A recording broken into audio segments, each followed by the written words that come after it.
예를 들면 수학 문제를 가지고서는 이제 푼다. 근데 점수가 안 나온다. 네. 선생님 점수가 안 나와요. 수학이 안 돼요. 라고 할 때 MBTI에 나오는 소위 감각형이다. 그러면 S. S들. 그렇죠? 네, S들은 수학 문제에 대해서 그게 뭘 묻는지 모르는 경우들이 많기 때문에 무엇을 묻는지부터 찾아가서 그 과정을 찬찬히 다시 본 다음에 따라해보라고 얘기를 많이 하고요. 직관형들 N들 같은 경우에는 뭘 원하는지는 알아요. 그런데 중간에 문제풀이 과정이 많이 틀려요. 안녕하세요. 대치동 캐슬입니다.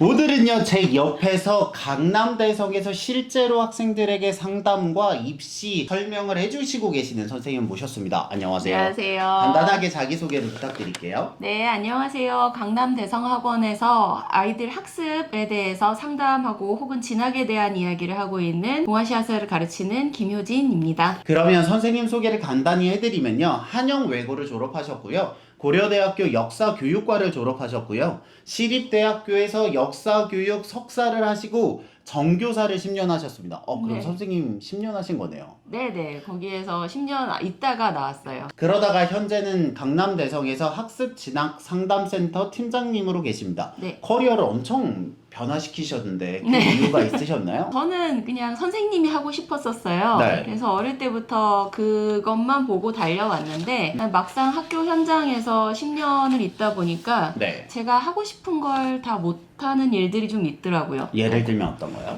제도가 갖고 있는 한계라고 그쵸. 해야 되나요? 아무래도 제도 안에서 개인이 하고 싶은 바들 전부 다 할 수는 그쵸. 없으니까요. 네, 그러다 보니까 제가 조금씩 이제 약간 병드는 느낌이 있었고요.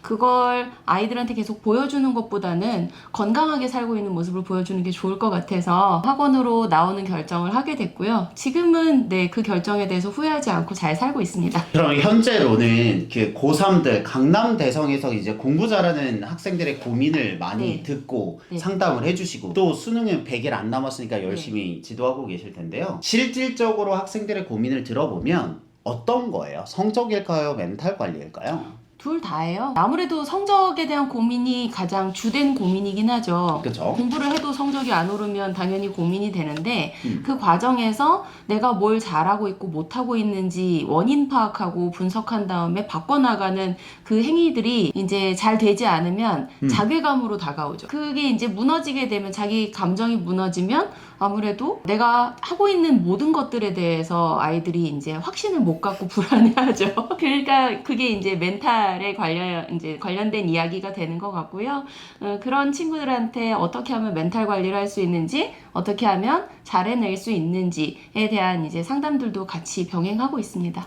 이 선생님께서 말씀하시는 것들이 되게 뻔한 이야기지만 실제로 강남대성에서 고3 학생들에게 하고 있는 방법이거든요. 네. 그러니까 현재는 이제 학생들과 학부모님에게 수시와 정시 상담, 그러니까 입시 컨설팅도 하고 계시긴 하는데요. 실질적으로 주된 업무는 학생 상담이라고 하세요. 근데 제가 이렇게 초대해드린 이유는 강남대성에 계신 상담센터 팀장님께서 학생들에게 상담을 할 때 특별한 방법을 활용한다고 하셨습니다. 그걸 잠깐 소개해 주실까요? 요즘에 다 알고 계시는 누구나 다 이제 잘 안다라고 생각하는 MBTI 성격 유형을 가지고서는 상담을 하는 방법이에요. 이게 상담을 할 때 어떤 친구들과 만나는 시간에 한계가 있고요. 물리적 한계가 있고 그리고 그 친구에 대해서 모르는 경우들도 굉장히 많기 때문에 제가 함부로 얘기해도 그 친구한테 사실은 실수하는 게 될 수 있고요.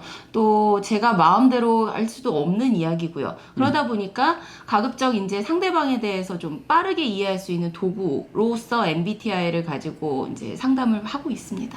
저는 실은 이 이야기를 듣고 정말 놀란 게 강남대성이잖아요. 진짜 현장에서 쓸 때 그 상담을 할 때 MBTI 툴을 실제로 적용해서 활용하시는 경우를 처음 들어봤거든요. 근데 실은 이게 MBTI가 유사과학이라고 해서 아주 정확하지 않다고 해서 비판을 받는 측면도 있습니다. 근데 이 툴을 가지고 실제 현장에서 학생들에게 상담을 해보면 그 효과는 어떤가요? 생각보다 훨씬 더 좋아요. 어떤 부분이 좋아요? 예를 들면 선생님 공부가 안 돼요? 집중이 안 돼요? 라고 하는 이야기를 아이들이 할 때 그렇죠. 왜 집중이 안 될까? 뭐 공부가 잘 안 되니까 성적이 안 오르니까 이런 좀 뻔한 이야기로 그렇죠. 흘러가는 대개는 그렇죠. 경우들이 많거든요. 근데 이제 이 아이들의 성격 유형을 듣고 그 아이들이 지금 현재 맞닥뜨린 문제들을 들으면 해법이 달라져요. 예를 들면 수학 문제를 가지고서는 이제 푼다. 근데 점수가 안 나온다. 네. 선생님 점수가 안 나와요. 수학이 안 돼요. 라고 할 때 MBTI에 나오는 소위 감각형이다. 그러면 S들. 그렇죠. 네, S들은 수학 문제에 대해서 그게 뭘 묻는지 모르는 경우들이 많기 때문에 무엇을 묻는지부터 찾아가서 그 과정을 찬찬히 다시 본 다음에 따라해 보라고 얘기를 많이 하고요. 직관형들 N들 같은 경우에는 뭘 원하는지는 알아요. 그런데 중간에 문제풀이 과정이 많이 틀려요. 풀마 빼먹거나 아니면 루트 빼먹거나 그 밖의 것들 세부 과정에서의 잔실수가 많아서 점수가 안 나오는 경우가 있거든요. 그러면 이제 그런 이야기들을 물어보고 저 그래요 라고 하는 피드백을 가지면 이제 그거에 대해서 너는 충분히 잘할 수 있는 가능성이 있는데 요런 부분들을 가지고 보완을 해보렴 이라고 이야기하면 친구들이 굉장히 좋아하죠. 이게 MBTI 뭐 다들 알고 계시지만 두 번째가 S하고 N하고 이제 차이거든요. 네. 그러니까 S는 디테일을 몰라서 생기는 문제니까 정확한 인포메이션을 주는 게 중요하고 S는 디테일한 네. 인포메이션을 너무 중요하게 여겨서 1단계에서 2단계에서 3단계 넘어갈 때 중간에 하나만 빠져도 모른다고 생각해요. 본인들이. 그럴 수 있죠. 예, 불안해하죠. 제가 ESTJ거든요. 네. 네. 네. 네, 그럴 수 있고요. 직관형들 같은 경우에는 너무 잘 건너뛰는데 중간에 나오는 정보들에 대해서 지나치게 경시하는 경향이 있어요. 네. 그래서 그런 부분에 대해서 이제 넣어놔라, 중요하다라고 강조를 해주면 아무래도 점수 향상에 도움이 되죠. 그러면 S하고 N은 제가 좀 와닿는데 T하고 F나 J하고 P나 이런 것도 구분이 되나요? 그렇죠. 구분이 돼요. 그러니까 TF의 경우에는 네. 수능이라는 공부에서는 T들이 훨씬 더 잘하는 것처럼 보여요. 네. 그게 사실 판단이 우선이고 자기가 맞는지 아닌지 그때그때 확인해야 되고 그러다 보면 이제 옆에서 보는 입장에서는 애들이 알아서 잘한다라고 생각하는데 그 과정들, 판단들이 사실 이제 자기 자신도 판단하는 경우가 많거든요. 잘한다 못한다. 그렇죠. 맞아요. 완전 찔리네요. 스트레스가 어마어마해질 수 있고요. 네. 그 스트레스 상황을 감당 못하면 소위 폭발하죠. T들이 판단이 좋아서 공부에 되게 유리할 거라고 생각은 하지만 그 판단이 자기 자신에게도 너무 정확하기 때문에 폭발할 수도 있다. 그러면 해야 될 모든 일들을 놓는 수가 생겨요. 완전 네.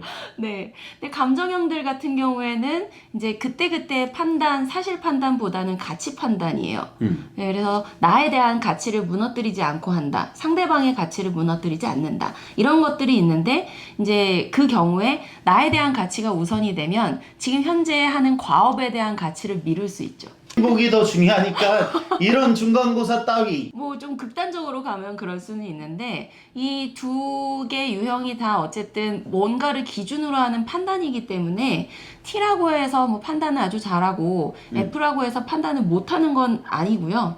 이제 그때그때 자기가 있어야 될 상황에 대해서 잘 알고 있으면 그에 맞는 상황 판단을 하고 행동을 하는 사람들이긴 해요. 그러면 J하고 P는요? J들은 아무래도 자기가 해야 되는 일들, 계획에 대해서 정확하게 알고 정확하게 움직여요. 그러니까 시간표대로 움직이는 사람들. 그리고 그걸 많이 편안해하는 학생들 혹은 사람들의 경우에는 좀 심하게 그런 경우에 칸트처럼 느껴지죠. 정확히 4시에 네. 산책하고 4시에 국어 풀고 뭐 4시에 수학 풀고 이런 식으로요. 이제 그런 사람들은 빠르게 판단해서 빠르게 수행해야 되는데 그 수행이 지나치게 빠른 경우에는 성급한 판단, 성급한 일반화가 될 수 있죠. 판단이 너무 빨라서 생기는 오류들이 있다는 거죠. 네, 너무 빨라서 생기는 오류들. 근데 조금 천천히 가면 좋은데 그 천천히 가는 시간조차 자기한테 허용하지 않는 거예요. 와, 진짜 들으면서 와닿는 게 제가 항상 저하고 같이 일하는 분들에게 하는 말이 제 장점이 솔직하고 빠르다고 네. 제 단점이 솔직하고 빠르다입니다 라고 얘기를 하거든요. 네. 그런 부분에서 저는 판단이 되게 빠른 편인데 그렇죠. T랑 J가 같이 있으니 더 빠르죠. 근데 P들은 그런 부분에서 조금 더 유동성이 있는 거네요. 많이 유동성이 있죠. T들은 아무래도 들어오는 정보들을 최대한 모으고 모아서 좋은 판단을 하고 싶어 하는데 정보는 언제나 변할 수 있고 새로운 정보는 언제든 유입 가능하다라는 가정하에 움직여요. 그래서 더 좋은 정보가 있을 거야 라고 한 다음에 판단을 유보하는 사람들. 근데 이제 판단을 보통 많이 미루면 안 하는 것처럼 보이죠. 정보 수집을 맞아요. 하고 있으니까. 실은 제 와이프가 ISFP여가지고 아, 제가 같이 살면서 아 이게 많이 다르구나를 많이 느끼는데 네. FP가 같이 모여 있으면 옆에서 볼 때는 일을 안 하는 것처럼 보이지만 그들 입장에서는 여지를 남겨두면서 진행을 하고 있는 거라고 봐도 되는 거죠. 그렇죠. 예, FP의 경우에는 저 사람의 감정과 나의 감정을 고려하고 더 좋은 가치를 위해서 판단을 함부로 하지 않고 유보한다가 되는 거예요. 근데 이제 이런 사람들이 공부라고 하는 과업 앞에 서면 당황하죠.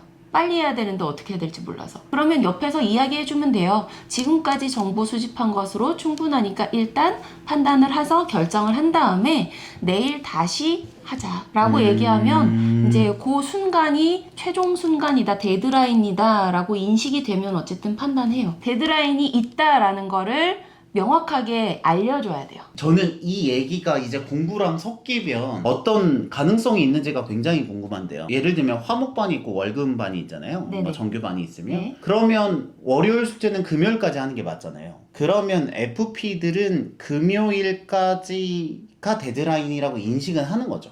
인식은 해요. 인식은 하는데 금요일까지 해야 될 숙제를 내가 더 잘 할 수 있지 않을까라고 계속 보류하다 밀리는 경우들이 좀 있죠. 내가 좀 더 잘할 수 있지 않을까라고 방법의 가능성을 열어놓다가 막상 그 데드라인을 못 맞추는 경우들이 있다는 거죠. 네. 그래서 게을러서 뭘 안 하는 게 아니라 그걸 더 잘하고 싶어서 더 좋은 정보를 수집한다든지 아니면은 이미 문제를 푸는 방법은 알지만 이것보다 더 잘 풀 수 있는 방법이 있지 않을까라고 생각하다가 최종적인 과업을 완성하는 거를 밀어놓죠. 근데 잊어버리죠. 그래서 실은 부모님이 봤을 때는 결과적으로 이 친구가 숙제를 안 하고 그 금요일까지 숙제를 놓치는 것처럼 보인다라고 생각을 하는 거죠. 네네. 아, 근데 저는 되게 공감하는 게 저는 둘 다 가질 수 없다고 생각을 하거든요. 맞아요. 일정을 잘 맞추는 친구들은 퀄리티가 아주 높을 가능성이 조금 낮고 상대적으로 퀄리티를 중시 여기는 친구들은 일정을 딱 맞추기가 어렵다고 생각해요. 네. 왜냐하면 이게 일정과 퀄리티가 약간 대칭적인 관계이기 때문이죠. 네네네. 그런 면에서는 FP들은 조금 더 밸류업을 한쪽에 포커스를 둔다라고 생각을 해도 되는 거네요. 그렇죠. 사람에 기반한 밸류. 인간의 가치와 인간의 존엄에 기반한 밸류. 예를 들면 어떤 뭐 음료수를 준다라고 하면은 목이 마르대. 그러면 이제 그냥 물 먹어 아무거나 일단 판단해서 건네주는 게 J 혹은 TJ가 같이 결합된 경우에 그렇다 치면 F들의 경우에는 저 사람이 물이 필요하구나, 어떤 부분에서 필요하지, 조금 더 많은 정보를 얻고 싶어 하죠. 그런데 당장 아무거나 내놓으라고 하고 이제 성격 급한 사람들은 왜 물을 안 줘? 라고 할 수도 있는 거고, 그렇지 않고 기다려줄 줄 아는 사람들은 저 사람이 나에 대해서 더 많은 정보를 원하는구나 라고 생각할 수도 있죠. 요 뷰를 가지고 실제로 고등학생들을 보면 네. 어떤 느낌이 들어요? 그 같은 증상을 가지고 있는데 해법이 완전히 다른 거예요. 아까 말씀드렸던 것처럼 수학 문제 푸는 것도 그렇고요. 국어 같은 경우도 이제 국어 문제를 푸는데 많이 틀려요 라고 할 적에 너무 지문을 꼼꼼히 읽어서 생기는 문제, 너무 지문을 대충 읽어서 생기는 문제, 그런 것들이 있을 수 있고, 선택 과목 고를 때도 마찬가지예요. 사회 선택 과목이든 과학 선택 과목이든 직관형 같은 경우에는 직관적으로 이제 문제를 보고 답을 풀이하는 과목들을 좋아해요. 그래서 직관이 강한 친구들이 물리를 선택할 가능성이 좀 높고요. 그 하나의 솔루션, 복잡하지 않은 솔루션 해법 내지는 규칙을 가지고서는 다른 데 적용하는 걸 좋아하니까요. 그렇죠. 네, 직관형들은 그렇고 감각형들 같은 경우에는 하나하나 적용해서 대입하고 외우는 것들을 좋아하니까 아무래도 생물이나 아니면은 지구과학 아니면은 뭐 이런 쪽을 조금 더 선호할 가능성이 높고요. 문과 같은 경우에는 이제 사회문화 과목, 경제 이런 것 같은 과목들을 직관형이 선호할 가능성이 높고, 그리고 역사 좋아하는 친구들 거의 감각형이에요. 그래서 수학 공부를 하든 무슨 공부를 하든 일단 본인이 선호하는 게 중심이다를 이야기해 주는 게 MBTI고요. 선호도를 중심으로 아이가 뭔가를 했을 때 훨씬 만족감을 많이 느끼고 성취도를 올릴 수 있고, 그냥 주변에 떠밀려서 선택을 하거나 주변에 떠밀려서 뭔가를 하고 있으면 이제 잘 되지 않을 때 자기 자신을 공격할 가능성이 높아지죠. 이제 그런 경우에 이제 저는 아이들 상담하면서 아이 성격 유형을 가지고 지금의 선택 과목이나 아니면은 과업 수행의 과정, 원인 등을 물어보고 솔루션을 제공해 주려고 애를 쓰는 거고요. 저는 들으면서 되게 공감이 됐던 게 MBTI가 만능은 아닐지라도 이 학생을 판단하는 가장 기본적인 펀더멘탈한 개념 틀의 한 종류이기 때문에 그걸 근거로 서로 대화할 수 있는 여지들이 있다는 거네요. 그렇죠.